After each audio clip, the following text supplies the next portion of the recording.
Welcome to Haunted by Horror, where every season is horror movie season. Today, I'm going to be reviewing the original Final Destination. It came out in 2000, and I did not get to see this in theaters, but I did see it on television many years ago.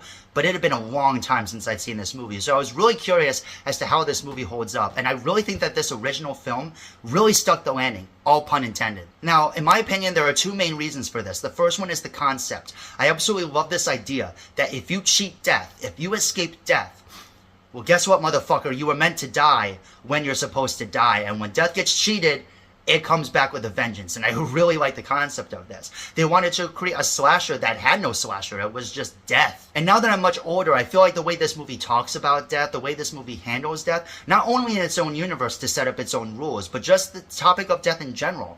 Now that I'm much older, I think about it quite often, how we could really just be gone any single time and without a single warning. And so this movie really tapped into that, and I really enjoyed it for that reason.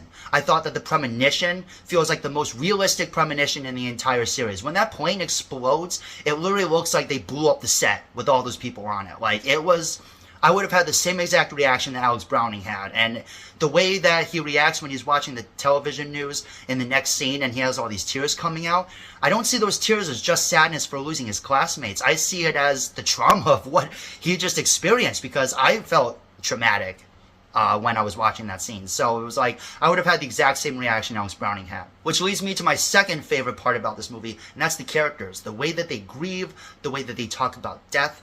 It was just really intriguing and awesome to watch, honestly. Just the way that they handled this concept. It wasn't all just, oh yeah, we're just going to kill all these teenagers. No, it felt like they had a purpose to it, because these characters like really grieve, and some of them feel guilt. Mrs. Wooten for sending the teacher back on the plane. Can't even look at a school mug with the school logo on it. Like when the FBI was interviewing every single individual, getting their individual reactions to this plane accident, and they were all different. One of them was grieving for their brother. The other one was grieving for a teacher that they sent back onto the plane.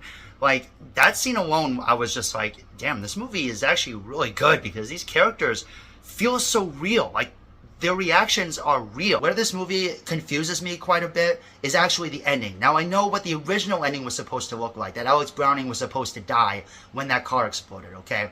So I was really watching the ending, and by the way, I love the ending of this movie. The way that it ends, the final scene, I really do enjoy, especially the last shot. But there's some confusion that I have when I'm watching this scene, and I think it's just because the movie felt so straightforward to me that I really don't feel like I should have to interpret it at all. But when they get to Paris and Alex is talking to everyone, he tells them that death never skipped him. But literally in the last scene, he lets the electric cable off of the car so Claire can get out of the car. Okay, now she's cheated death. And then the car explodes and he gets blasted backwards. Now when the FBI agent approaches him, he says, you can hear him say, there is no pulse, and he begins CPR. Now, I've had to take CPR courses many, many times, and I know for a fact that if the guy didn't do CPR on him, Alex Browning would have died right there and then. And again, I know in the original he was supposed to die, but the point is that he could have died there, but he was saved. But he's acting like he wasn't saved. So my interpretation of the ending is that the reason Claire saw the reflection of the bus, which is ironic because that's what Alex saw, but this time the bus was actually there. She was meant to save Alex from the bus, and then Carter was meant to save Alex from the sign, so that way the sign would swing back and hit Carter. That's the way I view that scene, is that for some reason he just thinks that he didn't cheat death, which again, I don't understand why based on the reasons I just gave you. But honestly, that was my main negative with the film. It didn't really make sense to me how Alex Browning came up with that conclusion. But overall, guys, I really enjoyed this movie. I think the deaths are way more unexpected than they should be. The girl getting hit with the bus, like, that's unexpected. I knew it was coming, but like when you watch it in context, it just comes out of nowhere, and it's like, holy shit. And then I thought the way that Carter did with his girlfriend dying, and the way he reacted to it, he wanted to go out on his own terms by going onto the train, and Alex gets a vision that is how he was supposed to die, of course. And then it skips him and cuts the other dude in half. But that's the other thing that really surprised me about this movie, is it's not really gory at all. The goriest death is by far the dude getting his head sliced off. And that's about it. The rest of the deaths aren't that gory or bloody. Miss Wooten's death probably has the second bloodiest death of the movie, but she just gets stabbed in the chest by a knife, and that's about it.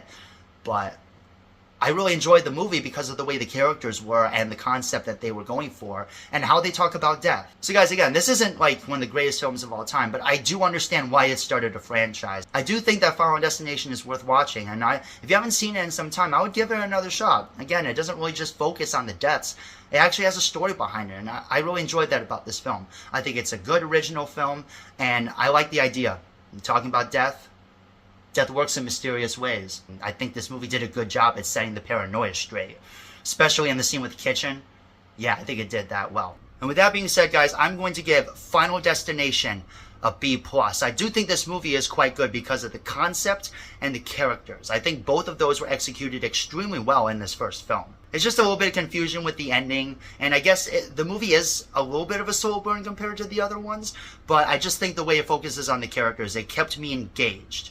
And that's why I'm giving this movie a B+. I really enjoyed the rewatch of this movie. And with that, guys, I will be reviewing the rest of the Final Destination films. I already rewatched the second and third one, and I'll be reviewing those very soon.